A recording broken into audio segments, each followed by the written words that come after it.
ഒരു ആപ്ലിക്കേഷൻ സ്വീകരിച്ചു. Okay, so ആ ഒരു ആപ്ലിക്കേഷന് ബികോം ആണ് ഒരു യോഗ്യത എന്ന് വെച്ചു. ഓക്കെ, സോ ഈ ഒരു ബികോം യോഗ്യതയുള്ള ആൾക്കാരെ എല്ലാം മാനുവലി ചെയ്യുന്നതിന് പകരം ആ ഒരു ക്യൂരിയോസിറ്റിയോട് കൂടി നിങ്ങൾ പഠിച്ചു കഴിഞ്ഞാൽ തീർച്ചയായിട്ടും ഈ ഒരു നമുക്ക് ഡീറ്റെയിൽഡ് ആയിട്ട് വളരെ മനോഹരമായിട്ടുള്ള ഒരു സിലബസ് നിങ്ങൾക്ക് പ്രൊവൈഡ് ചെയ്തിട്ടുണ്ട് PSC. Hello my dear friends, എൻട്രിയുടെ മറ്റൊരു വീഡിയോ സെഷനിലേക്ക് നിങ്ങൾക്ക് എല്ലാവർക്കും സ്വാഗതം. നമുക്കെല്ലാവർക്കും അറിയാവുന്ന പോലെ തന്നെ LSGS local self government secretary exam notify ചെയ്തിരിക്കുകയാണ്. നോട്ടിഫിക്കേഷൻ വന്നതിനോടൊപ്പം തന്നെ അവർ അതിൻ്റെ ഒരു സിലബസും റിലീസ് ചെയ്തിരിക്കുകയാണ്. അപ്പോൾ സിലബസിനെ പറ്റിയുള്ള ഒരു ഓവറോൾ ബ്രീഫ് ആയിട്ടുള്ള ഒരു അണ്ടർസ്റ്റാൻഡിങ് നമ്മൾ കഴിഞ്ഞ വീഡിയോയിൽ കണ്ടിട്ടുണ്ടായിരുന്നു. അപ്പോൾ നമുക്ക് പേപ്പർ 2-ൽ നമുക്കറിയാം സ്റ്റേജ് 2-ൽ അതായത് മെയിൻ എക്സാമിൽ 2 പേപ്പേഴ്സാണുള്ളത്. പേപ്പർ 1 100 മാർക്കിൻ്റെ ഒരു പേപ്പർ 1ഉം അതുപോലെ തന്നെ 100 മാർക്കിൻ്റെ ഒരു പേപ്പർ 2. ഓക്കെ, സോ അപ്പം 100 മാർക്ക് വെച്ച് 2 പേപ്പർ വെച്ചിട്ട് 200 മാർക്കിൻ്റെ ഒരു മെയിൻസ് പേപ്പറാണ് നമുക്കുള്ളത്. അപ്പോൾ സാധാരണ ഡിഗ്രി മെയിൻസിലൊക്കെ നമ്മൾ കാണുന്നത് എങ്ങനെയാണ്, സ്പെഷ്യൽ ടോപ്പിക്സ് ആ ഒരു ഡിഗ്രി മെയിൻ എക്സാമിൻ്റെ കൂടെ 100 മാർക്കിൻ്റെ കൂടെ തന്നെയാണ് സ്പെഷ്യൽ ടോപ്പിക്സ് ഉണ്ടാവുക. പക്ഷേ ഈ പ്രാവശ്യം 100 മാർക്കിൻ്റെ മറ്റൊരു സെപ്പറേറ്റ് ആയിട്ടുള്ള ഒരു പേപ്പറും കൂടെ അവർ ഇൻക്ലൂഡ് ചെയ്തിട്ടുണ്ട്. ഓക്കെ, സോ ആ ഒരു ഡിവിഷൻ നിങ്ങൾക്ക് കൃത്യമായിട്ട് മനസ്സിലായി എന്ന് ഞാൻ വിശ്വസിക്കുന്നു. ആ ഒരു 100 മാർക്ക് ഉള്ളത് കൊണ്ട് തന്നെ ഈ ഒരു സ്പെഷ്യൽ ടോപ്പിക്സ് വളരെയധികം ഇമ്പോർട്ടൻ്റ് ആണ്. നിങ്ങൾ നന്നായിട്ട് പഠിച്ചു കഴിഞ്ഞാൽ തീർച്ചയായിട്ടും ഒരു ഗസറ്റഡ് റാങ്കിലുള്ള ഒരു ഓഫീസർ ജോബ് നിങ്ങൾക്ക് തീർച്ചയായിട്ടും ലഭിക്കുന്നതാണ്. ഓക്കെ, സോ ആ ഒരു പേപ്പർ 2-ലുള്ള ഒരു സ്പെസിഫിക് ടോപ്പിക്കാണ് ഗവേണൻസ് എന്ന് പറയുന്ന ഒരു ടോപ്പിക്ക്. അപ്പോൾ ഇന്നത്തെ വീഡിയോ നമ്മൾ ഈ ഗവേണൻസ് എന്നുള്ള ടോപ്പിക്ക് നമ്മൾ എങ്ങനെ പഠിക്കണം, ഏതൊക്കെ രീതിയിൽ പഠിക്കണം, ഏതൊക്കെ കാര്യങ്ങൾക്ക് ഇമ്പോർട്ടൻസ് കൊടുക്കണം എന്നുള്ള ഒരു കാര്യങ്ങളാണ് ഞാനിതിൽ പറഞ്ഞുതരാൻ നോക്കുന്നത്. അപ്പം നമുക്കറിയാം ഏറ്റവും ട്രസ്റ്റഡ് ആയിട്ടുള്ള ഗവൺമെൻറ് സോഴ്സസിൽ നിന്നും നമുക്ക് നോക്കി പഠിക്കുന്ന ഒരു മെത്തേഡാണ് ഞാനിവിടെ പറഞ്ഞു തരാൻ ശ്രമിക്കുന്നത്. അപ്പം നിങ്ങൾക്ക് ഇത് കൂടാതെ നിങ്ങൾക്ക് ഡീറ്റെയിൽഡ് ആയിട്ടുള്ള കവറേജ്, സിലബസ് കവറേജ് നമ്മുടെ കോഴ്സിലും പ്രൊവൈഡ് ചെയ്യുന്നതായിരിക്കും. അപ്പോൾ കോഴ്സ് കൂടാതെ പഠിക്കുന്നവർക്ക് തീർച്ചയായിട്ടും ഹെൽപ്ഫുൾ ആവുന്ന ഒരു വീഡിയോ ആണിത്. അതുകൂടാതെ കോഴ്സ് എടുത്ത് പഠിക്കുന്നവരാണെങ്കിൽ ഞാൻ പറയുന്ന സോഴ്സസ് തീർച്ചയായിട്ടും വായിക്കുക. കാരണം എന്താണെന്ന് വെച്ച് കഴിഞ്ഞാൽ നിങ്ങളുടെ കോഴ്സസിൽ പറഞ്ഞു തന്നിരിക്കുന്ന കാര്യങ്ങൾ അതിനെ സപ്ലിമെൻറ്റ് ചെയ്യാൻ വേണ്ടി നമുക്ക് ഒരു ഡീറ്റെയിൽഡ് ആയിട്ടുള്ള ഒരു ബുക്ക് റിവ്യൂ ആവശ്യമാണ്. ലിറ്ററേച്ചർ റിവ്യൂ തീർച്ചയായിട്ടും നമ്മളെ ഒരുപാട് ഹെൽപ്പ് ചെയ്യും. കാരണം എന്താണെന്ന് വെച്ച് കഴിഞ്ഞാൽ ഒരുപാട് ലിറ്ററേച്ചേഴ്സ് നമ്മൾ വായിക്കുമ്പോഴത്തേക്കും നമ്മുടെ നോളജ് ബ്രോഡൻ ചെയ്യുകയും ചെയ്യും. ഏത് തരത്തിലുള്ള ക്വസ്റ്റ്യൻസ് വന്നാൽ പോലും അതിനെ ഹാൻഡിൽ ചെയ്യാനും ടാക്കിൾ ചെയ്യാനും നമുക്ക് സാധിക്കുകയും ചെയ്യും. ഓക്കെ, സോ ആ ഒരു മെത്തേഡ് ഞാൻ നിങ്ങളെ തീർച്ചയായിട്ടും പഠിപ്പിച്ചു തരാം. അപ്പോൾ ഈ ഒരു സിലബസിലേക്ക് നമുക്കൊന്ന് പോവാം. ഇതാണ് ഈ ഒരു ഗവേണൻസ് എന്ന് പറയുന്ന ഒരു സിലബസ് ബ്രേക്കപ്പ് തന്നിരിക്കുന്നത്. അപ്പോൾ 8 മാർക്സാണ് ഗവേണൻസിൽ നിന്നും ക്വസ്റ്റ്യൻസ് ചോദിക്കുക എന്ന് പറഞ്ഞിരിക്കുന്നത്. അപ്പം നമുക്കറിയാം നമ്മുടെ സിലബസ് സെക്കൻഡ് പേപ്പറിൽ 100 മാർക്സ് ഉണ്ടെങ്കിലും ആ ഒരു 100 മാർക്സ് സ്പെസിഫിക് ആയിട്ട് ഡിഫറെൻറ്റ് ഏരിയാസിലേക്ക് മാർക്ക് എത്ര വെച്ച് വരുമെന്നുള്ളത് ഡീറ്റെയിൽഡ് ആയിട്ട് തന്നിട്ടുണ്ട്. അപ്പോൾ കൂടുതൽ വെയിറ്റേജസ് ഉള്ളത് നിങ്ങൾ പഠിക്കുക. അതുപോലെ തന്നെ ഗവേണൻസ് കുറവ് വെയിറ്റേജ് ഉള്ള ഒരു ഏരിയ ആണ്. പക്ഷേ അത് വിട്ട് കളഞ്ഞു കഴിഞ്ഞാൽ തീർച്ചയായിട്ടും ഗവേണൻസ് എന്നുള്ള ഒരു ഏരിയ നിങ്ങൾ മൾട്ടിപ്പിൾ ടൈംസ് പഠിച്ചിട്ടുണ്ടാവാൻ സാധ്യതയുള്ളത്. ഫോർ എക്സാമ്പിൾ ഇപ്പം നമ്മൾ പറയുകയാണെങ്കിൽ ഫ്രണ്ട്സ് ഇനീഷ്യേറ്റീവ് കേരളത്തിലെ, അതുപോലെ തന്നെ അക്ഷയ, അങ്ങനെയുള്ള ഇനീഷ്യേറ്റീവ്സ് എല്ലാം ഈ ഒരു ഗവേണൻസ് മോഡലിനെ ബേസ് ചെയ്തിട്ടുള്ളതാണ്. ഇതിനെ ബേസ് ചെയ്തിട്ട് ഒരുപാട് ക്വസ്റ്റ്യൻസ് ഇതിനു മുന്നേ ചോദിച്ചിട്ടുണ്ട്. ഓക്കെ, സോ ഈ ഒരു ഗവേണൻസ് എന്നുള്ള ഒരു ഏരിയയിൽ നിന്നും വന്നിരിക്കുന്ന സിലബസ് എന്തൊക്കെയാണ് എന്ന് നമുക്ക് നോക്കാം. സോ ഫസ്റ്റ് ആൻഡ് ഫോർമോസ്റ്റ് ഇവർ പറഞ്ഞിരിക്കുന്നത് കോൺസെപ്റ്റ് ഓഫ് ഗവേണൻസ്. അപ്പോൾ അതിൻ്റെ ഒരു എന്താ പറയുക, ഗവേണൻസ് എന്നുള്ളത് എന്താണ്, വാട്ട്, ഹൗ, വൈ എന്നുള്ള ഒരു ആസ്പെക്ട്സ് ആണ് ഈ ഒരു കാര്യത്തിൽ നമ്മൾ കവർ ചെയ്യുന്നത്. Basic understanding with regard to governance, അതാണ് ഈ ഒരു കോൺസെപ്റ്റ് ഓഫ് ഗവേണൻസ് എന്ന് പറയുന്നത്. ഓക്കെ, സോ ഈ ഒരു കോൺസെപ്റ്റ് എന്ന് പറഞ്ഞാൽ നമുക്ക് ബേസിക്കലി ഒരു ഇൻട്രൊഡക്ഷൻ എന്നുള്ള രീതിയിൽ നമുക്ക് എടുക്കാൻ സാധിക്കുന്നതാണ് ഈ ഒരു കോൺസെപ്റ്റ് ഓഫ് ഗവേണൻസ് എന്നുള്ളത്. അപ്പോൾ നമുക്കറിയാം നമ്മൾ അപ്ലൈ ചെയ്തിരിക്കുന്ന ഒരു പൊസിഷൻ എന്ന് പറയുന്നത് ലോക്കൽ സെൽഫ് ഗവൺമെൻറ് സെക്രട്ടറി എന്നുള്ളതാണ്. അപ്പോൾ ലോക്കൽ ഗവേണൻസിനാണ് ഇമ്പോർട്ടൻസ് കൊടുക്കേണ്ടത്. ഓക്കെ, സോ ലോക്കൽ ഗവേണൻസ് അല്ലെങ്കിൽ ഗ്രാസ് റൂട്ട് ലെവൽ ഗവേണൻസ് എന്ന് പറഞ്ഞാൽ എന്താണ്, പഞ്ചായത്ത് ലെവൽ അല്ലെങ്കിൽ ബ്ലോക്ക് ലെവൽ അല്ലെങ്കിൽ ഡിസ്ട്രിക്ട് പഞ്ചായത്ത് ലെവൽ, ആ ഒരു ലെവലിൽ നടക്കുന്ന പ്ലാനിങ്ങും അതുപോലെ തന്നെ ഡെവലപ്മെൻറ്റൽ ആക്ടിവിറ്റീസും ഒക്കെയാണ് ഇവിടെ വരുന്നത്. അപ്പോൾ ഗവേണൻസ് ശരിക്കും പറഞ്ഞാൽ ലോക്കൽ ലെവലിൽ അല്ലെങ്കിൽ പഞ്ചായത്ത് ലെവലിൽ നമ്മൾ ഇംപ്ലിമെൻറ്റ് ചെയ്യുമ്പോൾ എത്രത്തോളം ആവശ്യമാണ്, അല്ലെങ്കിൽ ഈ ICT information and communication technology അതിൻ്റെ ആപ്ലിക്കേഷൻ ആണല്ലോ ഗവേണൻസ് എന്ന് പറയുന്നത്. അതായത് ഗവേണൻസ് സ്ട്രക്ചറിൽ, അതായത് ഗവൺമെൻറ്റിൻ്റെ ആപ്ലിക്കേഷൻ ഇംപ്ലിമെൻറ്റേഷൻ ആക്ഷനബിൾ പാർട്ടിൽ ഈ ഒരു ICTയുടെ ആപ്ലിക്കേഷനാണ് ICT ഇൻ ഗവേണൻസ് അഥവാ ഗവേണൻസ് എന്ന് പറയുന്നത്. Governance stands for electronic governance. ഇത്ര നിങ്ങൾക്ക് മനസ്സിലായെന്ന് വിചാരിക്കുന്നു. സോ ഈ ഒരു കോൺസെപ്റ്റ് ഓഫ് ഗവേണൻസിൽ നമ്മൾ മെയിനായിട്ടും പഠിക്കുന്നത് ഗവേണൻസ് എന്താണ്. അപ്പോൾ അവിടെ നമ്മൾ ഗവൺമെൻറ് വേഴ്സസ് ഗവേണൻസ് എന്നുള്ള ഒരു ഡിഫറൻസ് പഠിക്കും. അപ്പോൾ നമുക്കറിയാം ഗവൺമെൻറ് എന്ന് പറഞ്ഞു കഴിഞ്ഞാൽ ആ ഒരു ഇൻസ്റ്റിറ്റ്യൂഷനാണ് ഉദ്ദേശിക്കുന്നത്.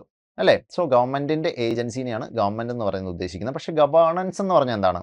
ഒരു നെറ്റ്വർക്കിംഗ് അപ്രോച്ചാണ്. നെറ്റ്വർക്കിംഗ് എന്ന് പറഞ്ഞു കഴിഞ്ഞാൽ ഗവൺമെൻറ്റിനെ മാത്രമല്ല ബാക്കിയുള്ള എല്ലാ വിധത്തിലുള്ള ഇൻസ്റ്റിറ്റ്യൂഷൻസ്, ഫോർ എക്സാമ്പിൾ ഇപ്പോൾ പറഞ്ഞ civil society organisations, voluntary organisation, self help groups, ഇവരെയെല്ലാം ഒന്നിച്ച് ചേർത്തുകൊണ്ട് മീഡിയ, അതുപോലെ തന്നെ പീപ്പിൾ പാർട്ടിസിപ്പേഷൻ, ഇവരെല്ലാം ഒന്നിച്ച് ചേർത്തുകൊണ്ട് ഒരു ബ്രോഡായിട്ടുള്ള ഒരു ഗവൺമെൻറ്റിൻ്റെ ഒരു ആക്ഷനെയാണ് ഗവേണൻസ് എന്നുള്ള പ്രോസസ്സ് കൊണ്ട് അർത്ഥമാക്കുന്നത്.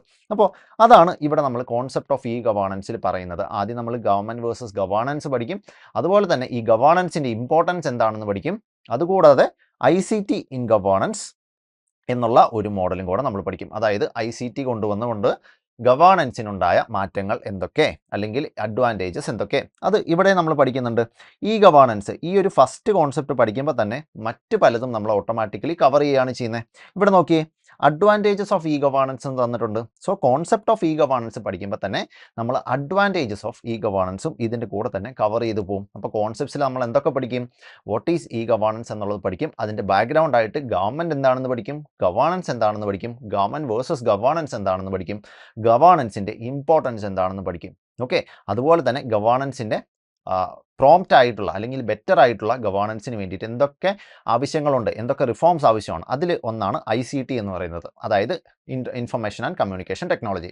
അപ്പോൾ ഈ ഒരു ICT ഇംപ്ലിമെൻറ്റ് ചെയ്തുകൊണ്ട് ഗവേണൻസിന് വരുന്ന മാറ്റങ്ങൾ എന്തൊക്കെ? സോ അങ്ങനെ നമ്മൾ ഈ ഗവേണൻസിലേക്ക് അറൈവ് ചെയ്യും, അതായത് electronic governance. So advantages of governance അതിൽ വരും.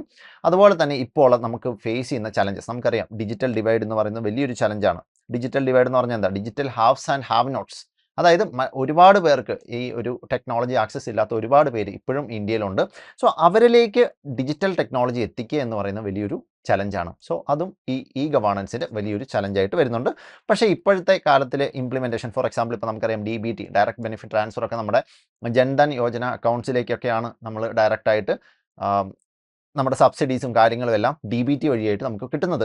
സോ ഇതെല്ലാം ശരിക്കും പറഞ്ഞാൽ ഒരു കമ്പ്യൂട്ടറൈസേഷനെ എൻഹാൻസ് ചെയ്യുന്ന കാര്യങ്ങളാണ്. സോ ഇതിൽ ലോക്കൽ ഗവേണൻസിലുള്ള പങ്ക് എന്താണ് എന്നുള്ളതാണ് ഈ ഒരു പേപ്പർ മെയിനായിട്ടും ഡിസ്കസ് ചെയ്യുന്നത്. So first point concept of ഗവേണൻസും അതുപോലെ തന്നെ ബാക്കിയുള്ള പോയിന്റ്സ് എല്ലാം അതിനെ സബ്സ്റ്റാൻഷിയേറ്റ് ചെയ്യുന്ന കാര്യങ്ങളാണ്. സോ കോൺസെപ്റ്റ് ഓഫ് ഗവേണൻസിൽ അത്യാവശ്യം ബ്രോഡായിട്ട് നമ്മൾ ഗവേണൻസ് എന്താണെന്ന് പഠിക്കും. ഇനി രണ്ടാമത്തെ നോക്കിക്കേ, കമ്പ്യൂട്ടറൈസേഷൻ ഓഫ് ലോക്കൽ ഗവേണൻസ്. ഇപ്പോൾ നമുക്കറിയാം പണ്ടത്തെ കാലത്ത് പഞ്ചായത്തിൻ്റെ ആക്ടിവിറ്റീസും അതുപോലെ തന്നെ മുനിസിപ്പാലിറ്റീസ് അല്ലെങ്കിൽ ബ്ലോക്ക് പഞ്ചായത്ത് അല്ലെങ്കിൽ ഡിസ്ട്രിക്ട് പഞ്ചായത്ത് ഇവരുടെ എല്ലാ ആക്ടിവിറ്റീസ് പേപ്പർ വർക്കിലൂടെയാണ് നടന്നുകൊണ്ടിരിക്കുന്നത്. പക്ഷേ ഇപ്പോൾ കമ്പ്യൂട്ടറൈസേഷനിലേക്ക് മാറി. ഗവേണൻസ് വന്നപ്പോഴത്തേക്കും എല്ലാം ഡിജിറ്റൽ റെക്കോർഡ്സായി മാറി. ഇപ്പോൾ ഫോർ എക്സാമ്പിൾ നമ്മളിപ്പം നേരത്തെ നമുക്കൊരു OBC സർട്ടിഫിക്കറ്റ് വേണമെന്ന് വെച്ചു. OBC സർട്ടിഫിക്കറ്റ് വേണമെങ്കിൽ നമ്മൾ വില്ലേജ് ഓഫീസിൽ പോകണം. അതുപോലെ തന്നെ നമ്മുടെ ഇൻകം ആയിട്ടുള്ള റിലേറ്റഡ് ആയിട്ടുള്ള ഡോക്യുമെൻറ്റ്സ് ഒക്കെ വേണം. അതിന് വേണ്ടിയിട്ട് നമ്മൾ പേഴ്സണലായിട്ട് അവിടെ ഇൻ പേഴ്സൺ അവിടെ പോകണം, അപേക്ഷ സമർപ്പിക്കണം. നമുക്കത് വില്ലേജ് ഓഫീസറിൻ്റെ സർട്ടിഫിക്കേഷൻ വേണം. അങ്ങനെയൊക്കെയാണ് നമുക്കൊരു സർട്ടിഫിക്കേഷൻ, ജാതി സർട്ടിഫിക്കറ്റ് നമുക്ക് കിട്ടുക. പക്ഷേ ഇപ്പോഴത്തെ കാലത്ത് നമുക്ക് എന്താ പറയുക, ഓൺലൈൻ വെബ് പോർട്ടലിൽ അപ്ലൈ ചെയ്യാം. നമുക്ക് അത് അവിടുന്ന് അപ്ലൈ ചെയ്ത് കിട്ടുകയും ചെയ്യും. അതായത് നമ്മുടെ എല്ലാ വിധത്തിലുള്ള ഡീറ്റെയിൽസും ഓൺലൈനായിട്ട് അവൈലബിൾ ആണ്. സോ അതിനുള്ള ഒരു ഫെസിലിറ്റേറ്റിംഗ് ഒരു മാർഗ്ഗമാണ് ഗവേണൻസ് എന്ന് പറയുന്നത്. തീർച്ചയായിട്ടും ഗവേണൻസ് ഇംപ്ലിമെൻറ്റ് ചെയ്തുകൊണ്ട് കാര്യങ്ങളെല്ലാം വളരെ സീംലെസ് ആയിട്ട് നടക്കാൻ തുടങ്ങി. ഇപ്പം ഫോർ എക്സാമ്പിൾ ഇപ്പോൾ നിങ്ങൾ ഒന്ന് ആലോചിച്ച് നോക്കിയേ, നിങ്ങൾ LSGS എന്നുള്ള ഒരു എക്സാമിന് വേണ്ടി അപ്ലൈ ചെയ്ത് എങ്ങനെയാണ്? കമ്പ്യൂട്ടറിലൂടെയാണ് നമ്മൾ അപ്ലൈ ചെയ്തത് അല്ലേ? പക്ഷേ ഒരു 10 വർഷം മുന്നോ 15 വർഷം മുന്നോ നമ്മൾ ഫിസിക്കലായിട്ട് ആപ്ലിക്കേഷൻ അയക്കുകയാണ് ചെയ്യുന്നത്. സോ കമ്പ്യൂട്ടറൈസേഷൻ്റെ ഒരു ബെനിഫിറ്റ്സ് ആണ് ഇതെല്ലാം കാണിക്കുന്നത്. So computerisation in local governance. Local governance എന്നിത് എംഫസൈസ് ചെയ്ത് പറഞ്ഞിട്ടുണ്ട്. സോ ഈ ഒരു എംപ്ലോയ്മെൻറ്റിൻ്റെ അല്ലെങ്കിൽ ഈ ഒരു ലോക്കൽ ഗവൺമെൻറ് സെക്രട്ടറി എന്നുള്ള ഒരു എംപ്ലോയ്മെൻറ്റിൻ്റെ ഫോക്കസ് അതായതുകൊണ്ടാണ് ഇവിടെ കമ്പ്യൂട്ടറൈസേഷൻ ഓഫ് ലോക്കൽ ഗവേണൻസ്. അപ്പോൾ പഞ്ചായത്ത് രാജ് ഇൻസ്റ്റിറ്റ്യൂഷൻസിൽ കമ്പ്യൂട്ടറൈസേഷൻ എത്രത്തോളം വന്നു എന്നുള്ളതാണ് നമ്മളിവിടെ പഠിക്കേണ്ടത്. ഇനി അടുത്ത നോക്കി, major governance programmes in India. അപ്പോൾ മേജർ ഗവേണൻസ് പ്രോഗ്രാംസ് എന്തൊക്കെയാണ് എന്നുള്ളത് പഠിക്കണം. അപ്പോൾ ബ്രോഡായിട്ട് ഇവിടെ ഇന്ത്യ എന്നാണ് തന്നിട്ടുള്ളത്, പക്ഷേ കേരളത്തിനെ സ്പെസിഫൈ ചെയ്ത് ഈ ഒരു ടോപ്പിക്ക് നമ്മൾ പഠിക്കേണ്ടതായിട്ടുണ്ട്. അടുത്ത അഡ്വാൻറ്റേജസ് ഓഫ് ഗവേണൻസ്. അപ്പോൾ ഇത്രയാണ് ശരിക്കും പറഞ്ഞാൽ ഗവേണൻസിൽ നിങ്ങൾക്ക് മെയിനായിട്ടും പഠിക്കേണ്ടതായിട്ടുള്ളത്. ഓക്കെ, സോ ഈ ഗവേണൻസ് നിങ്ങൾ മെയിനായിട്ടും പഠിക്കേണ്ടതായിട്ട് ഇത്രയും കാര്യങ്ങളാണുള്ളത്. അതിനുശേഷം തന്നിരിക്കുന്ന ഒരു ഏരിയ നോക്കിക്കേ, management information system, decision support system and expert systems. അധികം ആർക്കും ഫെമിലിയർ അല്ലാത്ത ഒരു ഏരിയ ആണിത്. അപ്പോൾ ഞാൻ ജസ്റ്റ് ഒന്ന് ബ്രീഫായിട്ട് പറഞ്ഞുതരാം. മാനേജ്മെൻറ്റ് ഇൻഫർമേഷൻ സിസ്റ്റം എന്ന് പറഞ്ഞു കഴിഞ്ഞാൽ ഒരു ഓർഗനൈസേഷനിൽ പല ലെവൽസ് ഉണ്ടാവും. ഓക്കെ, സോ ലോവർ ലെവൽ ഉണ്ടാവും. ശരിക്കും പറഞ്ഞാൽ ക്ലറിക്കൽ ഓപ്പറേഷണൽ ആയിട്ടുള്ള ഒരു ലെവലാണ് ലോവർ ലെവൽ. അപ്പോൾ നമ്മളൊരു ഹൈറാർക്കി എടുത്തു കഴിഞ്ഞാൽ ലോവർ ലെവൽ ഇവിടെയാണ്. ഓക്കെ, സോ ക്ലറിക്കൽ ഓപ്പറേഷണൽ ലെവലാണ് ഇവിടെ വരുന്നത്. Okay, operational level. ഇവിടെ മാനേജ്മെൻറ്റ് ലെവൽ വരും. അപ്പോൾ മാനേജറിയൽ ആക്ടിവിറ്റീസ് ആണ്, അതായത് ഡേ ടു ഡേ ആക്ടിവിറ്റീസിനെ മാനേജ് ചെയ്യാം. ഓക്കെ, ഇതാണ് ടോപ്പ് ലെവൽ. ഇവിടെയാണ് സ്ട്രാറ്റജിക് ഡിസിഷൻ മേക്കിംഗ് നടക്കുന്നത്.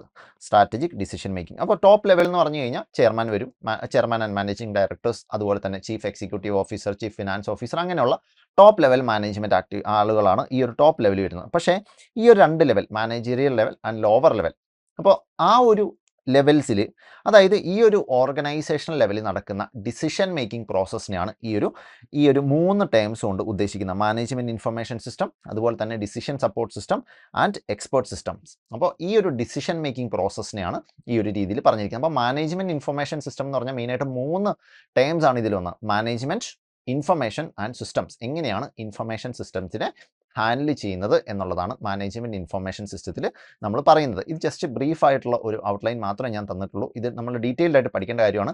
മാനേജ്മെൻറ്റ് സിസ്റ്റത്തിൽ നമ്മൾ ഡിഫറെൻറ്റ് ടൈപ്സ് ഓഫ് സിസ്റ്റംസ് പഠിക്കുന്നുണ്ട്. അതിലൊന്നാണ് ഡിസിഷൻ സപ്പോർട്ട് സിസ്റ്റം, അതുപോലെ തന്നെ എക്സ്പേർട്ട് സിസ്റ്റം. ഫോർ എക്സാമ്പിൾ, ഇപ്പോൾ എക്സ്പേർട്ട് സിസ്റ്റംസ് എന്ന് പറഞ്ഞാൽ നമ്മൾ ഒരു എക്സ്പേർട്ടിൻ്റെ എന്താ പറയുക, ഹെൽപ്പോട് കൂടി ഡിസിഷൻ എടുക്കുന്ന ഒരു രീതിയാണ് എക്സ്പേർട്ട് സിസ്റ്റംസ് എന്ന് പറയുന്നത്. ഫോർ എക്സാമ്പിൾ, ഇപ്പോൾ ആർട്ടിഫിഷ്യൽ ഇൻ്റലിജൻസ്.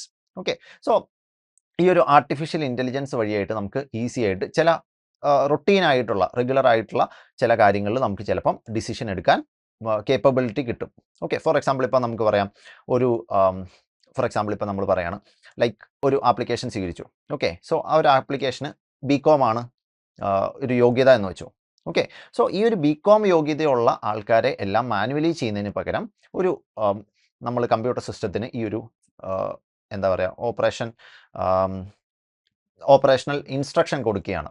ദാറ്റ് BCom ക്വാളിഫിക്കേഷനുള്ള അല്ലെങ്കിൽ 4-5 വർഷത്തെ എക്സ്പീരിയൻസിന് മുകളിലുള്ള ആൾക്കാരെ ചൂസ് ചെയ്യുക എന്ന് പറഞ്ഞാൽ, അപ്പോൾ കിട്ടുന്ന ആപ്ലിക്കേഷൻസിനെല്ലാം അത് ഓട്ടോമാറ്റിക്കലി സോർട്ട് ഔട്ട് ചെയ്തതിന് ശേഷം അവർ ആ ഒരു പ്രോസസ്സിനെ കംപ്ലീറ്റ് ചെയ്യും, അല്ലേ?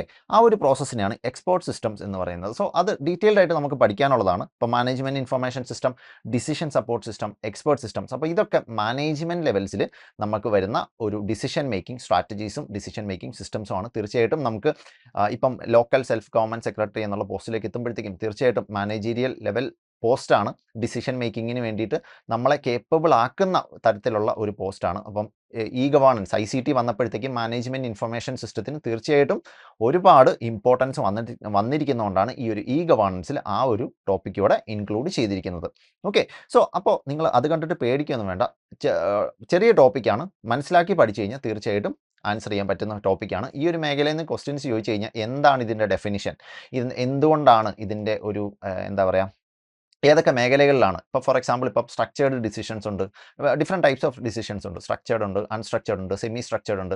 അപ്പോൾ ഏതൊക്കെ മേഖലകളിലാണ് ഈ ഡിഫറെൻറ്റ് ഡിസിഷൻ മേക്കിംഗ് സിസ്റ്റംസ് നമ്മൾ അപ്ലൈ ചെയ്യുക, അല്ലെങ്കിൽ ഇപ്പം ഡിസിഷൻ സപ്പോർട്ട് സിസ്റ്റംസ്. അപ്പോൾ ഡിസിഷൻ സപ്പോർട്ട് സിസ്റ്റം എന്ത് ടൈപ്പ് ഓഫ് ഇൻഫർമേഷനെയാണ്, സ്ട്രക്ചേർഡ് ആണോ, സെമി സ്ട്രക്ചേർഡ് ആണോ, അൺസ്ട്രക്ചേർഡ് ആണോ, ഇങ്ങനെ എന്ത് ടൈപ്പ് ഓഫ് ഡിസിഷനാണ് സപ്പോർട്ട് ചെയ്യുക, ഇങ്ങനെയുള്ള കാര്യങ്ങളൊക്കെയാണ് മെയിനായിട്ടും നമുക്ക് ക്വസ്റ്റ്യൻസ് പ്രതീക്ഷിക്കാവുന്നത്. സോ അത് നന്നായിട്ട് പഠിച്ചു കഴിഞ്ഞാൽ, നല്ല ഡീറ്റെയിൽഡ് ആയിട്ട് ഇതിനെപ്പറ്റി മനസ്സിലാക്കി പഠിച്ചു കഴിഞ്ഞാൽ തീർച്ചയായിട്ടും നിങ്ങൾക്ക് ആൻസർ ചെയ്യാൻ പറ്റുന്ന ഒരു മേഖലയാണ് ഈ ഒരു 3 മേഖല എന്ന് പറയുന്നത്. സോ നമ്മൾ ഇപ്പം മൊത്തത്തിൽ ഈ ഒരു സിലബസ് കണ്ടു കഴിഞ്ഞാൽ, ശരിക്കും പറഞ്ഞാൽ ഗവേണൻസ് നന്നായിട്ട് പഠിച്ചു കഴിഞ്ഞാൽ തീർച്ചയായിട്ടും ഒരു ബ്രോഡ് അണ്ടർസ്റ്റാൻഡിങ് ഇതിൽ വന്നു കഴിഞ്ഞാൽ ഗവേണൻസിൽ ഒരു സബ് ടോപ്പിക്കാണ് മാനേജ്മെൻറ്റ് ഇൻഫർമേഷൻ സിസ്റ്റം ഒക്കെ ആയിട്ട് വരുന്നത്. കാരണം ICT, information and communication technology വന്നപ്പോഴത്തേക്കും തീർച്ചയായിട്ടും ഈ ഒരു ഇൻഫർമേഷൻ സിസ്റ്റം അല്ലെങ്കിൽ ഡിസിഷൻ മേക്കിംഗ് സിസ്റ്റം MIS അല്ലെങ്കിൽ ഡിസിഷൻ സപ്പോർട്ട് സിസ്റ്റം, എക്സ്പേർട്ട് സിസ്റ്റത്തിലേക്കൊക്കെ മാറി. അതിൻ്റെ ഏറ്റവും അഡ്വാൻസ്ഡ് ആയിട്ടുള്ള വെർഷനാണ് ആർട്ടിഫിഷ്യൽ ഇൻ്റലിജൻസ് ഒക്കെ ആയിട്ട് വരുന്നത്. നമുക്ക് ChatGPT ഒക്കെ നമുക്കറിയാം, അല്ലേ? സോ അതൊക്കെ ഏറ്റവും ഈ റീസെൻ്റ് ആയിട്ട് 2023 വന്ന കാര്യങ്ങളാണ്. മെഷീൻ ലേണിംഗ്, ഡാറ്റ അനലിറ്റിക്സ്, അങ്ങനെയുള്ള കാര്യങ്ങളെല്ലാം. സോ അതൊക്കെയാണ് നമ്മൾ ഈ ഒരു മേഖലയിൽ നമ്മൾ കവർ ചെയ്യുന്നത്. സോ ഗവേണൻസിൻ്റെ ഇവല്യൂഷൻ തൊട്ട് അതുപോലെ തന്നെ ഏറ്റവും അഡ്വാൻസ്ഡ് ആയിട്ടുള്ള ഗവേണൻസ് മെക്കാനിസംസ്, ICT മെക്കാനിസംസ് ആണ് നമ്മൾ ഈ ഒരു ഏരിയയിൽ കവർ ചെയ്യേണ്ടതായിട്ടുള്ളത്. ഓക്കെ, സോ ഇനി നമുക്ക് ഇതിനെ എങ്ങനെ നമുക്ക് പഠിക്കാം എന്നുള്ളത് നോക്കാം. ഓക്കെ, സോ മെയിനായിട്ടും ഞാനിവിടെ റിലേ ചെയ്യുന്നത് 2 മെറ്റീരിയൽസ് ആണ്. സോ ഈ ഗവേണൻസിനെ പറ്റി പഠിക്കാൻ വേണ്ടിയിട്ട് നിങ്ങളുടെ മുന്നിലുള്ളത് NCERT materials. Okay, NCERT materials ഉണ്ട്. NCERTയുടെ നമുക്കറിയാം text book 12th standard 11th സ്റ്റാൻഡേർഡൊക്കെ കമ്പ്യൂട്ടർ സയൻസ് ടെക്സ്റ്റ് ബുക്സ് നിങ്ങൾക്ക് നോക്കിയാൽ ഇലക്ട്രോണിക് ICTയുടെ ഇംപ്ലിമെൻറ്റേഷനെ പറ്റി ഒരുപാട് ഡീറ്റെയിൽസ് നിങ്ങൾക്ക് അതിൽ നിന്ന് കളക്ട് ചെയ്യാൻ പറ്റും. പക്ഷേ ഈ ഗവേണൻസിനെ പറ്റിയിട്ടുള്ള ഒരു പർട്ടിക്കുലർ ചാപ്റ്റർ തന്നെ NCERT പ്രൊവൈഡ് ചെയ്തിട്ടുണ്ട്. അതുപോലെ തന്നെ ഇഗ്നുവിൻ്റെ മെറ്റീരിയൽസ് BA MA മെറ്റീരിയൽസും നിങ്ങൾക്ക് ഒരുപാട് ഹെൽപ്ഫുൾ ആണ്. തീർച്ചയായിട്ടും പബ്ലിക് അഡ്മിനിസ്ട്രേഷനിൽ MA പബ്ലിക് അഡ്മിനിസ്ട്രേഷൻ പെർസ്യൂ ചെയ്യുന്നവരിൽ ഒരു പേപ്പർ തന്നെയാണ് ഈ ഗവേണൻസ് എന്നുള്ള പേപ്പർ. അപ്പോൾ ഇഗ്നുവിൻ്റെ മെറ്റീരിയൽസ് നോക്കിയാലും നിങ്ങൾക്ക് ആ ഒരു ഇൻഫർമേഷൻ കിട്ടും. ഓക്കെ, സോ ഇനി ഇതാണ് ഞാൻ പറഞ്ഞ NCERT CCT projects in local context എന്നുള്ളത്. ഓക്കെ, സോ ഇതിൽ നമുക്ക് ഈ ഒരു ഗവേണൻസിനെ പറ്റി പറയുന്നുണ്ട്. എന്താണ് ഗവേണൻസ് എന്ന് പറയുന്നുണ്ട്. അതുപോലെ തന്നെ നീഡ്, പിന്നെ ഡെഫിനിഷൻ, ഗവേണൻസിൻ്റെ ഡെഫിനിഷൻ, ഗവേണൻസ് കൊണ്ടുള്ള എന്തൊക്കെ കാര്യങ്ങളാണ് ഇതിൽ വരുന്നത് എന്ന് പറയുന്നുണ്ട്. പിന്നെ ഡിഫറൻ്റ് ആയിട്ടുള്ള ഗവൺമെൻറ്റിൻ്റെ പ്രോജക്ട്സ്. ഓക്കെ, സോ നമ്മുടെ സിലബസിൽ നോക്കിക്കഴിഞ്ഞാൽ നിങ്ങൾക്ക് അറിയാൻ സാധിക്കും. ഇവിടെ നോക്കിക്കേ, major governance programmes in India എന്നിങ്ങനെ ഒരു സിലബസ് കംപ്ലീറ്റ് ആയിട്ട് കൊടുത്തിട്ടുണ്ട്. സോ അതാണ് ഇവിടെ തന്നിട്ടുള്ളത്. ഇവിടെ മെയിനായിട്ടും തന്നിട്ടുള്ളത് നാഷണൽ ഗവേണൻസ് പ്ലാൻ NEGP വളരെ ഇമ്പോർട്ടൻ്റ് ആണ്. സോ ആ ഒരു NEGPയുടെ സ്ട്രക്ചറൊക്കെ നിങ്ങൾ ഡീറ്റെയിൽഡ് ആയിട്ട് പഠിക്കേണ്ടതായിട്ടുണ്ട്. നാഷണൽ ഗവേണൻസ് പ്ലാൻ ഉണ്ട്. അതുപോലെ തന്നെ ബാക്കി ലോക്കൽ ഗവേണൻസിലുള്ള ഗവേണൻസ് പ്രോജക്ട്സ്, പിന്നെ അതുപോലെ തന്നെ സെൻട്രൽ ഗവൺമെൻറ്, സ്റ്റേറ്റ് ഗവൺമെൻറ്, അതുപോലെ തന്നെ രണ്ടുപേരും ഒരുമിച്ച് നടത്തുന്ന മിഷൻ മോഡ് പ്രോജക്ട്സ് എന്ന് പറഞ്ഞാൽ എന്താ, വളരെ ദ്രുതഗതിയിൽ സ്പീഡിൽ നടത്തുന്ന മിഷൻ മോഡ് എന്ന് പറഞ്ഞാൽ എന്താ, വളരെ ഇമ്പോർട്ടൻ്റ് ആയിട്ടുള്ള ഒരു കാര്യം, വളരെ പെട്ടെന്ന് അച്ചീവ് ചെയ്യേണ്ട ഒരു കാര്യം എന്നുള്ള രീതിയിലാണ് ഉദ്ദേശിക്കുന്നത്. സോ മിഷൻ മോഡ് പ്രോജക്ട്സും ഉണ്ട്. സോ ആ ഒരു മിഷൻ മോഡ് പ്രോജക്ട്സ് എല്ലാം ഇതിൽ കവർ ചെയ്തിട്ടുണ്ട്. അപ്പോൾ ഇവിടെ നോക്കിയേ, ഓഫീസ്, കോർട്സ്, അതുപോലെ തന്നെ ഡിസ്ട്രിക്റ്റ്, ഇതെല്ലാം ശരിക്കും പറഞ്ഞാൽ കേരളത്തിലും ഇംപ്ലിമെൻറ്റ് ചെയ്ത കാര്യങ്ങളാണ്. ഓക്കെ, സോ ഇതിൽ നിങ്ങൾ ഡീറ്റെയിൽഡ് ആയിട്ട് ഈ കാര്യങ്ങളെല്ലാം തന്നിട്ടുണ്ട്. അപ്പം NCERTയിൽ ജസ്റ്റ് ഡീറ്റെയിൽഡ് ആയിട്ട് ഇത്രയേ തന്നിട്ടുള്ളൂ. നിങ്ങൾ എന്താ ചെയ്യേണ്ടതെന്ന് വെച്ചാൽ, നിങ്ങൾ NCERT മാത്രം വായിച്ചിട്ട് പോകരുത്, റാദർ ഇതിനെയെല്ലാം കുറച്ചുകൂടെ ഒന്ന് റിസർച്ച് ചെയ്തിട്ട് വേണം പോകാൻ വേണ്ടിയിട്ട്. ഫോർ എക്സാമ്പിൾ ഇപ്പം ഞാൻ പറയുകയാണ് MCA 21. ഓക്കെ, സോ MCA 21 എന്നുള്ളത് എന്താണ്, മിനിസ്ട്രി ഓഫ് കോർപ്പറേറ്റ് അഫയേഴ്സ് 2021 കൊണ്ടുവന്ന ഒരു ICT പ്രൊജക്റ്റാണ്. അപ്പോൾ നിങ്ങൾ എന്താ ചെയ്യേണ്ടതെന്ന് വെച്ച് കഴിഞ്ഞാൽ, ഈ MCA 21 എന്നുള്ളത് ഗൂഗിൾ സെർച്ച് ചെയ്ത് നോക്കുക. അപ്പോൾ ഗൂഗിൾ സെർച്ച് ചെയ്ത് നോക്കുമ്പോൾ നിങ്ങൾക്ക് ഒരു കാര്യം മനസ്സിലാവും, കുറച്ച് കാര്യങ്ങൾ മനസ്സിലാവും. എസ്പെഷ്യലി വിക്കിപീഡിയ നോക്കുക. വിക്കിപീഡിയ എന്തെങ്കിലും ഡൗട്ട്സ് ഉണ്ടെങ്കിൽ നിങ്ങൾ ഗവൺമെൻറ് വെബ്സൈറ്റ് ക്ലാരിഫൈ ചെയ്യുക. കാരണം വിക്കിപീഡിയ ഓപ്പൺ പ്ലാറ്റ്ഫോം ആയതുകൊണ്ട് അവിടെ തെറ്റുകൾ സംഭവിക്കാനുള്ള ചാൻസസ് ഉണ്ട്. പക്ഷേ ഈ ക്വസ്റ്റ്യൻസ് വരുമ്പോൾ മിക്കതും വിക്കിപീഡിയ ബേസ്ഡ് ആയിട്ടുള്ള ക്വസ്റ്റ്യൻസ് ആണ് അവരെടുക്കുന്നത്. ഓക്കെ, സോ ഈ ഒരു MCA 21 എന്നുള്ളത് നിങ്ങൾ നോക്കുക. അതിനുശേഷം ഗവൺമെൻറ് വെബ്സൈറ്റ്സിൽ കയറി കൺഫേം ചെയ്യുക. എന്നിട്ട് നിങ്ങളുടേതായ ഒരു നോട്ട് പ്രിപ്പയർ ചെയ്യുക. സോ ആ നോട്ട് പ്രിപ്പയർ ചെയ്യുമ്പോഴത്തേക്ക് കോംപ്രിഹെൻസീവ് ആയിട്ട് ഈ ഒരു ഏരിയ നിങ്ങൾക്ക് കവർ ചെയ്ത് കിട്ടുന്നതാണ്. ഇങ്ങനെ സെൽഫ് പ്രിപ്പറേഷൻ മടുപ്പുള്ള ആൾക്കാരുണ്ടെങ്കിൽ തീർച്ചയായിട്ടും നമ്മുടെ കോഴ്സ് വഴിയായിട്ട് നമ്മൾ ഇതെല്ലാം കവർ ചെയ്ത് തരുന്നതായിരിക്കും. ബട്ട് സ്റ്റിൽ കോഴ്സ് വഴി കവർ ചെയ്താൽ പോലും നിങ്ങൾക്ക് കൂടുതലായിട്ട് മനസ്സിലാക്കുന്നതിന് വേണ്ടി, കോഴ്സ് വഴി കവർ ചെയ്യുന്നത് നിങ്ങൾ മനഃപ്പാഠം പഠിക്കുന്ന കാര്യങ്ങളാണ്. ഓക്കെ, സോ മനഃപ്പാഠം പഠിക്കുന്നതിനേക്കാൾ നിങ്ങൾ മനസ്സിലാക്കി പഠിച്ചു കഴിഞ്ഞാൽ, ട്രിക്കി ആയിട്ട് നിങ്ങൾക്ക് ക്വസ്റ്റ്യൻസ് ചോദിച്ചു കഴിഞ്ഞാൽ പോലും നിങ്ങൾക്കത് ആൻസർ ചെയ്യാൻ സാധിക്കും. തീർച്ചയായിട്ടും നമുക്കറിയാം ഗസറ്റഡ് പോസ്റ്റാണ്, മെയിൻ എക്സാമിനേഷനാണ്. സോ അവർ ട്രിക്കി ആയിട്ടുള്ള ക്വസ്റ്റ്യൻസ് കൂടുതൽ ചോദിക്കാൻ സാധ്യതയുണ്ട് അല്ലേ. സോ സിമ്പിൾ ആയിട്ടുള്ള ക്വസ്റ്റ്യൻസ് എന്തായാലും നിങ്ങൾ പ്രതീക്ഷിച്ച് പോകണ്ട, കുറച്ചുകൂടെ ട്രിക്കി ആയിട്ടുള്ള ക്വസ്റ്റ്യൻസ് ആണ് ചോദിക്കാൻ സാധ്യത. സോ സ്വന്തമായിട്ട് ഒരു ഹാർഡ് വർക്ക് ഇറക്കി കഴിഞ്ഞാൽ നിങ്ങൾക്ക് തീർച്ചയായിട്ടും ടോപ്പ് റാങ്കിൽ തന്നെ ജോലിയിൽ പ്രവേശിക്കാൻ സാധിക്കുന്നതാണ്. ഇനി ഇവിടെ നോക്കിയേ, ഈ ഒരു ഗവേണൻസ് പ്രോജക്ട്സിൻ്റെ ആപ്ലിക്കേഷൻ ഏരിയാസ് ഏതെല്ലാം മേഖലകളിലാണ് ഇത് അപ്ലൈ ചെയ്യാൻ സാധിക്കുന്നത്. അപ്പം നമുക്കറിയാം ഗവൺമെൻറ്റിൻ്റെ ഓൾമോസ്റ്റ് എല്ലാ സെക്ടേഴ്സിലും ഈ ഒരു ഗവേണൻസ് നമുക്ക് അപ്ലൈ ചെയ്യാൻ സാധിക്കും.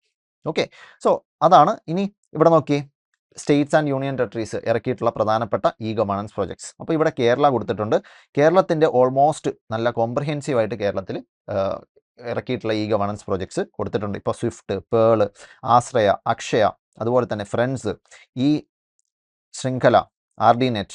ഓക്കെ, സോ ഇങ്ങനെയുള്ള കാര്യങ്ങളെല്ലാം ഇതെല്ലാം നിങ്ങൾ 1 by 1 ആയിട്ട് നിങ്ങൾ എന്താ പറയുക, യൂട്യൂബിലോ ഗൂഗിളോ ചെയ്ത് നോക്കി പഠിക്കുക. ഓക്കെ, സോ എല്ലാത്തിൻ്റെയും ഒരു ഫ്രെയിം വർക്ക്. ഇപ്പോൾ ഫോർ എക്സാമ്പിൾ ഇപ്പം നമ്മൾ സ്വിഫ്റ്റ് എടുത്തു. ഓക്കെ, സ്വിഫ്റ്റ് എന്നുള്ള പ്ലാറ്റ്ഫോം. സോ എന്താണ് ഈ ഒരു സ്വിഫ്റ്റ് എന്നുള്ള പ്ലാറ്റ്ഫോം? നിങ്ങൾ ജസ്റ്റ് ഗൂഗിൾ ചെയ്ത് നോക്കുക. ഗവൺമെൻറ് വെബ്സൈറ്റ്സ് കിട്ടുവാണെങ്കിൽ അതിൽ നിന്നും ഡേറ്റ കളക്ട് ചെയ്യുക, മാക്സിമം ഡേറ്റാസ് കളക്ട് ചെയ്യുക. ഇനി ഇത് കൂടാതെ ഒരുപാട് വേരിയസ് അതർ ഗവേണൻസ് പ്രോജക്ട്സ് ഉണ്ട്. തീർച്ചയായിട്ടും നമ്മുടെ കോഴ്സിൻ്റെ ഭാഗമായിട്ട് അതും കവർ ചെയ്ത് തരുന്നതായിരിക്കും. ഓക്കെ, സോ ഇത്രയാണ് ഈ ഒരു NCERTയിൽ നിന്ന് ഗവേണൻസ് പ്രോജക്ട്സിൽ നിന്ന് നിങ്ങൾക്ക് പഠിക്കാനുള്ളത്. ഇനി നമുക്ക് concept of e governance. Okay, so computerisation of local ഗവേണൻസിൽ മെയിനായിട്ട് ഇംപ്ലിമെൻറ്റ് ചെയ്ത ഇ ഗവേണൻസ് പ്രോജക്ട്സ് ഒക്കെ നമ്മൾ NCERT കവർ ചെയ്തു. ഇനി കോൺസെപ്റ്റ്, അഡ്വാൻറ്റേജസ്, ഇങ്ങനെയുള്ള തിയററ്റിക്കൽ പോർഷൻസ് ആണ്. ഇതിന് നിങ്ങൾക്ക് ഇഗ്നോനെ ആശ്രയിക്കാൻ സാധിക്കുന്നതാണ്. അപ്പോൾ ഇവിടെ നോക്കി, ഇഗ്നോൻ്റെ ഒരു മെറ്റീരിയലാണ് ഇൻഫർമേഷൻ ആൻഡ് കമ്മ്യൂണിക്കേഷൻ ടെക്നോളജി. ആദ്യം തന്നെ ഇൻട്രൊഡക്ഷൻ ഉണ്ട്. ഇൻട്രൊഡക്ഷനിൽ emergence of ICT in India, applications of ICT and information systems, എന്തൊക്കെയാണ് ഈ ഒരു ഇൻഫർമേഷൻ സിസ്റ്റംസ് എന്നുള്ളത് പറയുന്നുണ്ട്. സോ ഇതെല്ലാം നിങ്ങൾക്ക് ഈസി ആയിട്ട് കവർ ചെയ്ത് പോകാൻ സാധിക്കുന്ന കാര്യങ്ങളാണ്. ഇനി രണ്ടാമത്തെ ചാപ്റ്ററിൽ ഇവർ പറയുന്നത് ഇ ഗവേണൻസിനെ പറ്റിയാണ്. അപ്പോൾ ആദ്യം ICTനെ പറ്റി പറഞ്ഞു, പിന്നെ രണ്ടാമത് ഇ ഗവേണൻസിനെ പറ്റി പറഞ്ഞു.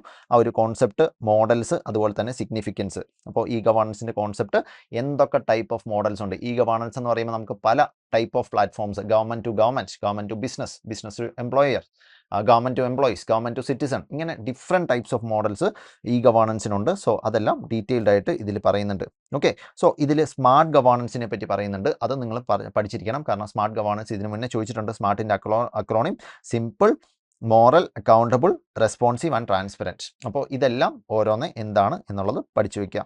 ഓക്കെ, ഇനി ഞാൻ പറഞ്ഞ topic e government and e governance, ഇത് രണ്ടും തമ്മിലുള്ള ഡിഫറൻസ്, പിന്നെ ഇത് different models of e governance. ഇവിടെ different models like broadcasting model, critical flow model, comparative analysis model, e advocacy, interactive service model. അപ്പോൾ ഇവിടെ നിങ്ങൾക്ക് ഒരു ഡയറക്ഷൻ കിട്ടിയിരിക്കുകയാണ്, ഇങ്ങനെ വേണം പഠിക്കാൻ എന്നുള്ളത്. അപ്പോൾ ഡിഫറെൻറ്റ് മോഡൽസ് എന്ന് പറയുമ്പോൾ ഇത്രയും മോഡൽസ് ഉണ്ട്. ഇനി ബ്രോഡ്കാസ്റ്റിംഗ് മോഡൽ നിങ്ങൾ നോക്കുക, ഇതിൽ നിന്ന് വായിച്ച് നോക്കുക. ഇതിൽ നിന്ന് ചെറിയൊരു ഡെഫിനിഷൻ ഇവിടെ കൊടുത്തിട്ടുണ്ട്. ഇതിനെപ്പറ്റി ഫർദറായിട്ട് നിങ്ങൾ ഗൂഗിൾ ചെയ്ത് മനസ്സിലാക്കുക. അപ്പോൾ ബ്രോഡ്കാസ്റ്റിംഗ് മോഡൽ ഏതെല്ലാം രാജ്യങ്ങളിലാണ് അഡോപ്റ്റ് ചെയ്തിട്ടുള്ളത്, നമ്മുടെ രാജ്യത്ത് ഏത് മോഡൽ ഇ ഗവേണൻസ് ആണ് നമുക്ക് അഡോപ്റ്റ് ചെയ്തിട്ടുള്ളത്, ഏതെല്ലാം പ്രൊജക്ട്സിലാണ് ഈ ഒരു ബ്രോഡ്കാസ്റ്റിംഗ് മോഡൽ അപ്ലൈ ചെയ്തിട്ടുള്ളത്, ഇങ്ങനെയുള്ള ഒരു രീതിയിൽ നിങ്ങൾ പ്രിപ്പയർ ചെയ്ത് പോവുക. ഓക്കെ, ഇനി സിഗ്നിഫിക്കൻസ് എന്തൊക്കെയാണ് എന്നുള്ളത് നിങ്ങൾക്ക് തീർച്ചയായിട്ടും അറിയാവുന്ന കാര്യങ്ങളാണ്. ഇനി അടുത്ത ചാപ്റ്ററിലേക്ക് പോയി കഴിഞ്ഞാൽ legal and policy framework four ICT and e governance. ഇത് അത്ര ഇമ്പോർട്ടൻ്റ് ആയിട്ടുള്ള കാര്യമല്ല, പക്ഷേ സ്റ്റിൽ IT ആക്ടിനെ പറ്റി പറയുന്നുണ്ട്. IT ആക്ട് വളരെ ഇമ്പോർട്ടൻ്റ് ആണ്. പ്രിലിംസിലും മെയിൻസിൽ പേപ്പർ 1ലും IT ആക്ട് സ്പെസിഫിക് ആയിട്ട് പറഞ്ഞിട്ടുണ്ട്. നിങ്ങൾക്ക് ചോദ്യം വരും. ഓക്കെ, എല്ലാ ഡിഗ്രി പ്രിലിംസിലും എല്ലാ ഡിഗ്രി മെയിൻസിലും IT ആക്ടിൽ നിന്ന് ക്വസ്റ്റ്യൻസ് വരാറുള്ളതാണ്. അതുകൊണ്ട് തന്നെ വളരെ ഇമ്പോർട്ടൻ്റ് ആണ് IT ആക്ട്. ഇനി അടുത്ത് നോക്കി, role of ICT in administration. അപ്പോൾ ഇ ഗവേണൻസിനെ പറ്റി തന്നെയാണ് പറഞ്ഞിരിക്കുന്നത്. സോ ICT ഇൻ അഡ്മിനിസ്ട്രേഷൻ എന്ന് പറയുന്നതും ഇ ഗവേണൻസ് തന്നെയാണ്. ഓക്കെ, സോ ഏതൊക്കെ മേഖലകളിലാണ് ഇ ഗവേണൻസ് അപ്ലൈ ചെയ്യാൻ സാധിക്കുന്നത്. ഇനി മറ്റൊരു മേജർ ഒരു ഏരിയ ആണ് role of ICT in rural development. അപ്പോൾ നമുക്കറിയാം റൂറൽ ഡെവലപ്മെൻറ്റ് എന്നുള്ള ഒരു സ്പെസിഫിക് ടോപ്പിക്ക് തന്നെ നമ്മുടെ സിലബസിൽ തന്നിട്ടുണ്ട്. അപ്പോൾ ICTയുടെ ഇമ്പോർട്ടൻസ്, റൂറൽ ഡെവലപ്മെൻറ്റ് എത്രത്തോളമാണ് ICT ഹെൽപ്പ് ചെയ്യുക എന്നുള്ളത് ഈ ഒരു ചാപ്റ്ററിൽ കവർ ചെയ്തിട്ടുണ്ട്. അതുപോലെ തന്നെ ഇത് നമുക്ക് ഇമ്പോർട്ടൻ്റ് ആയിട്ടുള്ള കാര്യം, panchayat Raj institutions improving self governance through ICT. അപ്പോൾ ഇതാണ് E governance in local governments. അപ്പോൾ ഇവിടെ ചേഞ്ചിങ് റോൾ ഓഫ് PRIs വന്നിട്ടുണ്ട്, ICT ഇൻ്റർവെൻഷൻ വന്നിട്ടുണ്ട്, ആപ്ലിക്കേഷൻ ഏരിയാസ് വന്നിട്ടുണ്ട്. പിന്നെ ഒരു കേസ് സ്റ്റഡിയും ഇവിടെ കൊടുത്തിട്ടുണ്ട്, ആന്ധ്രാപ്രദേശ്. അത് നിങ്ങൾ പഠിക്കേണ്ട കാര്യമില്ല, ബട്ട് സ്റ്റിൽ കേരളത്തെ സംബന്ധിച്ചിട്ടുള്ള ലോക്കൽ ഗവൺമെൻറ്റിൽ സംഭവിച്ചിട്ടുള്ള പ്രധാനപ്പെട്ട ഇ ഗവേണൻസ് ഇനീഷ്യേറ്റീവ്സ് നിങ്ങൾ തീർച്ചയായിട്ടും പഠിച്ചിരിക്കണം. ഓക്കെ, സോ ഇത്രയാണ് ഈ ഒരു ടോപ്പിക്കിൽ നിന്ന് ഇഗ്നോൻ്റെ മെറ്റീരിയലിൽ നിന്ന് നിങ്ങൾ പഠിക്കേണ്ടത്. ബാക്കിയുള്ളത് നിങ്ങൾക്ക് ഇത്രയും പഠിക്കുമ്പോൾ തന്നെ നിങ്ങൾ കോൺസെപ്റ്റ്സ് ക്ലിയർ ചെയ്തു. കമ്പ്യൂട്ടറൈസേഷൻ ഓഫ് ലോക്കൽ ഗവേണൻസിൽ എത്രത്തോളം ഉണ്ട്, ആന്ധ്രാപ്രദേശിൻ്റെ ഒരു മോഡൽ തന്നെ അതിൽ തന്നിട്ടുണ്ട്. സോ നിങ്ങൾക്ക് അതൊരു എക്സാമ്പിളായിട്ട് എടുത്ത് പഠിക്കാൻ സാധിക്കും.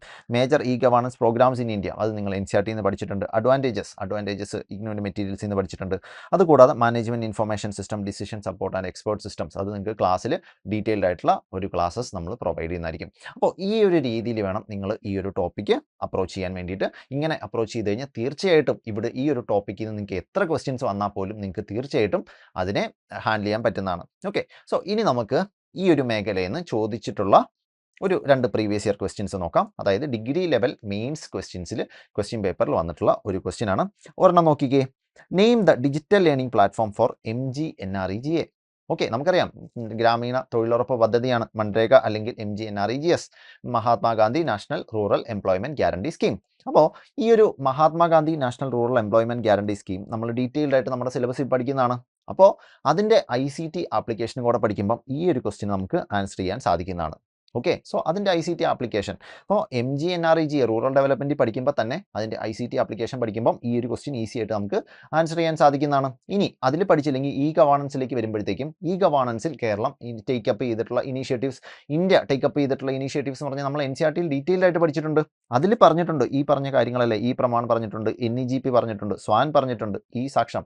ഓക്കെ, സോ ഇങ്ങനെയുള്ള ഈ ഒരു ടേംസ് എല്ലാം എന്തിനു വേണ്ടിയിട്ടുള്ളതാണ്, ഇതിൽ ഏതാണ് MGNREG ആയിട്ട് ബന്ധപ്പെട്ട് നിൽക്കുന്നത് എന്നുള്ളതും നമ്മൾ പഠിക്കുന്നതാണ്. സോ ഈ ഒരു ക്വസ്റ്റ്യൻ നമുക്ക് കാണുമ്പോൾ തന്നെ നമുക്കറിയാം ഇതിൻ്റെ ആൻസർ എന്താണെന്നുള്ളത് നമുക്ക് അറിയാൻ സാധിക്കും. ഈ ഒരു രീതിയിൽ പഠിച്ചു പോയി കഴിഞ്ഞാൽ തീർച്ചയായിട്ടും ആ ഒരു ലെവൽ ഓഫ് സ്റ്റഡിയാണ് നിങ്ങളിൽ നിന്നും പ്രതീക്ഷിക്കുന്നതും. ആ ഒരു ലെവൽ ഓഫ് സ്റ്റഡി നിങ്ങൾ എടുത്തു കഴിഞ്ഞ് കഴിഞ്ഞാൽ തീർച്ചയായിട്ടും ടോപ്പ് റാങ്കിൽ നിങ്ങൾക്ക് പാസ് ചെയ്യാൻ സാധിക്കുന്നതാണ്. ഇനി അടുത്തൊരു ക്വസ്റ്റ്യൻ നോക്കിയേ, മറ്റൊരു ഡിഗ്രി മെയിൻസിൽ ചോദിച്ച ക്വസ്റ്റ്യൻ ആണ്. From the following table find the proper match between columns of digital initiatives as part of governance in Kerala. അപ്പോൾ കേരളത്തിൽ പുറത്തിറക്കിയിട്ടുള്ള ഗവേണൻസ് ഇനീഷ്യേറ്റീവ്സ് അത് മാച്ച് ചെയ്യാനാണ് പറഞ്ഞിരിക്കുന്നത്. Okay, so one is state data centre, Akshaya centre, KFON Kerala fibre optic network, പിന്നെ SPARK payroll and administrative repository of Kerala. അപ്പോൾ ഇത് എന്താണ് എന്നാണ് ഉദ്ദേശിക്കുന്നത്. KFON എന്നുള്ളത് നിങ്ങൾ എപ്പോഴും കേട്ടിട്ടുണ്ടാവും, പക്ഷേ അതിൻ്റെ ഫുൾ ഫോം അറിഞ്ഞാൽ മാത്രമേ ഫൈബർ ഒപ്റ്റിക് നെറ്റ്വർക്ക് എന്തിനാണ്, കണക്ടിവിറ്റിക്ക് വേണ്ടിയിട്ടാണ് അല്ലേ. ഇനി സ്പാർക്ക് നോക്കി, service and payroll administrative repository, അപ്പോൾ ഗവൺമെൻറ് പേഴ്സണലിന് വേണ്ടിയിട്ടുള്ളതാണ് ഈ ഒരു സ്പാർക്ക് ഇനീഷ്യേറ്റീവ് അല്ലേ. ഇനി നോക്കിയേ അക്ഷയ സെൻറ്റർ, അക്ഷയ നിങ്ങൾക്ക് എല്ലാവർക്കും അറിയാവുന്നത് നിങ്ങളുടെ വില്ലേജസിലും നിങ്ങളുടെ ടൗൺസിലും എല്ലാം ഉള്ള ഒരു കാര്യമാണ്. നിങ്ങൾ തന്നെ പോയിട്ടുണ്ടാവും ആധാർ കറക്ഷനും അതുപോലെ തന്നെ ആധാർ എൻറോൾമെൻറ്റിനും ഒക്കെ ആയിട്ട് അക്ഷയ സെൻറ്ററിൽ പോയിട്ടുണ്ടാവും അല്ലേ. സോ ഈ ഒരു അക്ഷയ സെൻറ്റർ എന്തിനു വേണ്ടിയിട്ടാണ്, ഇൻഫർമേഷൻ പാസ് ചെയ്യാൻ വേണ്ടിയിട്ടും അതിൻ്റെ കാര്യങ്ങൾക്ക് വേണ്ടിയിട്ടാണ്. ഇനി state data centre, so state data centre എന്തിനാണ് എന്നുള്ള കാര്യങ്ങളെല്ലാം നിങ്ങൾക്ക് ഒരു ചെറിയൊരു കമ്പ്യൂട്ടർ ലിറ്ററസി ഉള്ള ആളാണെങ്കിൽ പോലും ഈ കാര്യങ്ങൾ നിങ്ങൾക്ക് മനസ്സിലാക്കാൻ സാധിക്കും. ഇത്രയും ഈസി ആയിട്ടുള്ള ലെവലായിട്ടുള്ള ക്വസ്റ്റ്യൻസ് ആണ് നിങ്ങൾക്ക് തീർച്ചയായിട്ടും ഈ ഒരു മെയിൻസ് ലെവലിൽ ചോദിച്ചിട്ടുള്ളത്. അപ്പം സാധാരണ ഒന്നും പ്രിപ്പയർ ചെയ്ത പോലെയുള്ള സംബന്ധിച്ച് ശരിക്കും പറഞ്ഞാൽ അറൈവ് ചെയ്യുക ഭയങ്കര ബുദ്ധിമുട്ടുള്ള ഒരു ഏരിയ ആണ്. കാരണം ഇതിനെപ്പറ്റി അറിവില്ലെങ്കിൽ നമുക്ക് ആൻസർ ചെയ്യാൻ പറ്റില്ല. പക്ഷേ അറിവുള്ള ഒരാളെ സംബന്ധിച്ച് ഈ ക്വസ്റ്റ്യൻസ് ഈസിയാണ്. ഓക്കെ, സോ ഇങ്ങനത്തെ ക്വസ്റ്റ്യൻസ് നമ്മൾ തെറ്റിച്ച് കഴിഞ്ഞാൽ തീർച്ചയായിട്ടും നമുക്ക് റാങ്ക് കിട്ടില്ല എന്നുള്ളത് ഷുവറാണ്. പക്ഷേ ഇങ്ങനത്തെ ക്വസ്റ്റ്യൻസ് കറക്റ്റ് ആക്കണമെങ്കിൽ നമ്മൾ ഈ പറഞ്ഞ പോലെ തന്നെ ഈ ഒരു റോട്ട് ലേണിംഗ് അല്ലെങ്കിൽ മഗപ്പ് അങ്ങനെയുള്ള ഒരു ലേണിങ്ങിൽ നിന്ന് മാറിയതിന് ശേഷം നിങ്ങൾ നിങ്ങളുടേതായ രീതിയിൽ ചെറിയൊരു റിസർച്ച് ചെയ്തുകൊണ്ട് ഒരു ലേണിംഗ് ഒരു പ്രോസസ്സാക്കി നിങ്ങൾ പഠിക്കുക. ഓക്കെ, സോ ഈ ഒരു ലേണിംഗ് പ്രോസസ്സിലൂടെ നിങ്ങൾ പഠിച്ചു കഴിഞ്ഞാൽ തീർച്ചയായിട്ടും നിങ്ങൾക്ക് ഈ ഒരു ലെവൽ ഓഫ് ക്വസ്റ്റ്യൻസ് തീർച്ചയായിട്ടും ക്രാക്ക് ചെയ്യാൻ സാധിക്കുന്നതാണ്. സോ ഇത് ഞാൻ ജസ്റ്റ് ഒരു 2 പ്രീവിയസ് ഇയർ ക്വസ്റ്റ്യൻസ് നിങ്ങൾക്ക് സാമ്പിളായിട്ട് കാണിച്ചാണ്. ഈ ലെവൽ ഓഫ് ക്വസ്റ്റ്യൻസ് തന്നെ പ്രതീക്ഷിച്ചാൽ മതി. ഇങ്ങനെ ഈ ഒരു ലെവലിൽ ക്വസ്റ്റ്യൻസ് നിങ്ങൾ മുന്നോട്ട് നോക്കി പോയാൽ മതി. Okay, so previous year questions maximum solve ചെയ്യുക. അതുപോലെ തന്നെ ഞാൻ പറഞ്ഞ പോലെ തന്നെ ഒരു ടോപ്പിക്ക് കിട്ടിക്കഴിഞ്ഞാൽ അതിനെപ്പറ്റി ഇപ്പോൾ കോഴ്സ് എടുക്കുന്ന ആളാണെങ്കിൽ പോലും കോഴ്സിൽ പറഞ്ഞിരിക്കുന്ന കാര്യങ്ങൾ കോഴ്സിൽ ഒരു ക്ലാസ് കഴിഞ്ഞ് കഴിഞ്ഞാൽ നമ്മൾ പഠിച്ച കാര്യങ്ങൾ പിന്നെയും ഗൂഗിൾ ചെയ്ത് അതിനെപ്പറ്റി അതിൻ്റെ എക്സാമ്പിൾസ് കളക്ട് ചെയ്യുക, അതിനെപ്പറ്റി ഒരു ലിറ്റിൽ ഇൻസൈഡ് സെർച്ച് ചെയ്യുക. അപ്പം ആ ഒരു ക്യൂരിയോസിറ്റി, ലേണിംഗ് ക്യൂരിയോസിറ്റി, ആ ഒരു എന്താ പറയുക ഇൻഫർമേഷന് വേണ്ടിയിട്ടുള്ള ക്യൂരിയോസിറ്റി നിങ്ങൾ വളരട്ടെ. ആ ഒരു ക്യൂരിയോസിറ്റിയോട് കൂടി നിങ്ങൾ പഠിച്ചു കഴിഞ്ഞാൽ തീർച്ചയായിട്ടും ഈ ഒരു നമുക്ക് ഡീറ്റെയിൽഡ് ആയിട്ട് വളരെ മനോഹരമായിട്ടുള്ള ഒരു സിലബസ് നിങ്ങൾക്ക് പ്രൊവൈഡ് ചെയ്തിട്ടുണ്ട് PSC. ആ ഒരു സിലബസിൽ തന്നിട്ടുള്ള എല്ലാ കീവേഡ്സും നിങ്ങൾ പ്രോപ്പറായിട്ട് കവർ ചെയ്ത് കഴിഞ്ഞാൽ തീർച്ചയായിട്ടും ഈ എക്സാം നിങ്ങൾക്കുള്ളതാണ്. ടോപ്പ് റാങ്കിൽ തന്നെ നിങ്ങൾക്ക് പാസ്സാവാൻ സാധിക്കും. അടുത്ത വർഷം ആദ്യം അല്ലെങ്കിൽ അടുത്ത വർഷം മിഡിലോടുകൂടി നിങ്ങൾക്ക് ജോലിയിൽ പ്രവേശിക്കാൻ സാധിക്കും. അതൊരു ഗസറ്റഡ് തസ്തികയിലുള്ള ഒരു ജോലിയിൽ നിങ്ങൾക്ക് പ്രവേശിക്കാൻ സാധിക്കുകയും ചെയ്യും. അപ്പോൾ keep preparing, all the very best. ഞങ്ങളും നിങ്ങളുടെ കൂടെ ഉണ്ടാവും. നിങ്ങൾക്ക് എന്ത് സപ്പോർട്ട്സിന് വേണ്ടി നിങ്ങൾക്ക് റീച്ച് ഔട്ട് ചെയ്യാൻ സാധിക്കുന്നതാണ്. Okay, so all the very best and keep preparing all of you. Okay, take care and മറ്റൊരു സെഷനിൽ വീണ്ടും കാണാം. All of you take care and by.